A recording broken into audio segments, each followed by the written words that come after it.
सभागृहात जेव्हा जेव्हा जीएसटीचा विषय येतो त्यावेळेस आपण असं उत्तर देतो की ह्या केंद्राचा विषय आहे आणि राज्य शासन याच्यामध्ये काहीच करू शकत नाही। परंतु दुर्दैवाने असं झालेलं आहे की जीएसटी काउन्सिलमध्ये फक्त चर्चा हीच असते की राज्याचा हिस्सा एवढा राहिलेला आहे, महापालिका नगरपालिका ग्रामपंचायतींना प्रत्येक गोष्ट 18% महाग पडते आहे। आज शिक्षण संस्था आहेत, चॅरिटेबल ट्रस्ट आहेत, यांना जीएसटी घेता येत नाहीये। सगळ्या सदस्यांच्या सूचनांवर राज्य शासनाच्या वतीने एक रिप्रेझेंटेशन केंद्र शासनाकडे झालं पाहिजे।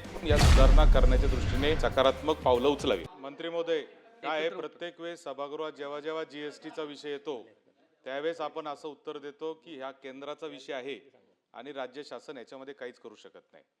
आणि मला या सभागृहाच्या निदर्शनास आणायचं आहे की जीएसटी काउन्सिल जी आपली वर्षातून एकदा बैठक घेते किंवा दोनदा घेते, या काउन्सिलच्या बैठकीमध्ये राज्य शासनाच्या वतीने आपण अर्थमंत्री जात असतील किंवा त्यांचे प्रतिनिधी जात असतील तर त्यांनी काही सूचना या राज्याच्या वतीने तिथं खरं तर मांडणं गरजेचं आहे।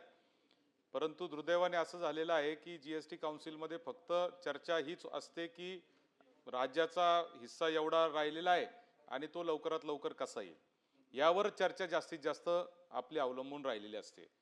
सभापती महोदय, माझी विनंती अशी आहे आणि एक सूचना आहे की मंत्री महोदय, आता सगळ्या सदस्यांचे जीएसटीवर अनेकांचे वेगवेगळे मतं आहेत। एक वेगळा मुद्दा मला सांगायचा आहे, तो म्हणजे स्थानिक स्वराज्याच्या संस्था ज्या आहेत, ग्रामपंचायत नगरपालिका महापालिका, यांना टॅक्सेसवर जीएसटी लावता येत नाही, मात्र नगरपालिका महानगरपालिका ग्रामपंचायती प्रत्येक गोष्टी जीएसटी भरती आहे।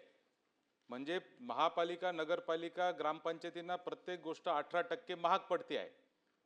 आज शिक्षण संस्था आहेत, चॅरिटेबल ट्रस्ट आहेत, यांना जीएसटी घेता येत नाहीये, त्यांना फीवर जीएसटी घेता येत नाहीये, परंतु प्रत्येक गोष्टीमध्ये जीएसटी मात्र भरावा लागतोय।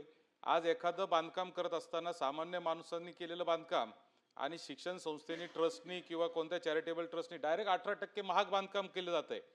आणि म्हणून हे जे मुद्दे आहेत, मला असं वाटतं की या सगळ्या मुद्द्यांवर अनेक सदस्यांनी वेगवेगळे मुद्दे मांडलेले आहेत। या सगळ्या मुद्द्यां किंबहुना तुम्ही जर जीएसटी काउन्सिलची बैठक कधी आहे मला माहीत नाही, पण अशी जर काही बैठक नजीकच्या काळात असेल तर त्यापूर्वी आपण सगळ्या सदस्यांना पत्र लिहून त्यांच्या सूचना जीएसटीच्या बाबतीत काय असतील तर त्या घेतल्या पाहिजे।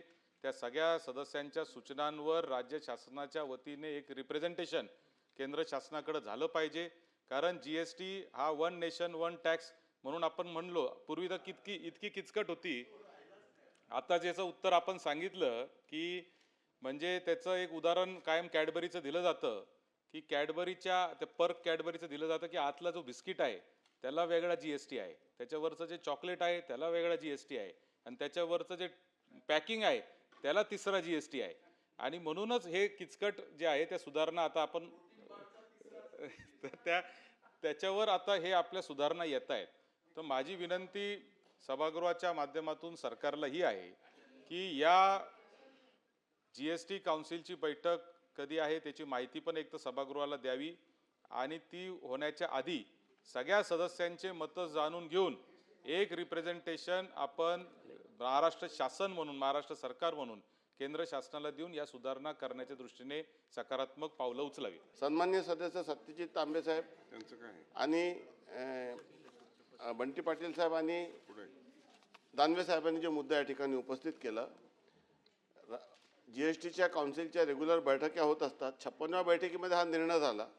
प्रत्येक राज्य त्या भागाच्या जनतेच्या जे काही अडीअडचणी आहेत ते या संदर्भात मांडत असते। माझी आपल्याला देखील सूचना आहे की आपण आता ज्या मुद्दे या ठिकाणी उपस्थित केले त्या सर्व मुद्द्याची नोंद घेऊन या संदर्भामध्ये जे काही आवश्यक सूचना आहेत ते जीएसटी काउन्सिलच्या बैठकीमध्ये माननीय मुख्यमंत्री जाईल किंवा अजून कोणी जाईल, प्रतिनिधी जाईल, त्या संदर्भामध्ये जे काही राज्य सरकारचे मुद्दे आहेत त्या काउन्सिलमध्ये प्रत्येक राज्याचे लोक मांडत असतात आणि प्रत्येक बैठकीमध्ये नवीन नवीन निर्णय आपण या संदर्भामध्ये करत असतो। आणि हे जे तरतुदी आहे हे कायदा लागू झाल्यानंतरच आपल्याला लोकांना मोठ्या प्रमाणात रिलॅक्सेशन देता येणार आहे। त्यासोबतच आपल्या जे काही व्यक्तिगत अडचणी या संदर्भात असल्या तर निश्चितच आपण या संदर्भात तक्रार करा, आपण क्लॅरिटी या संदर्भात करू, कुठलाही कन्फ्युजन राहणार नाही।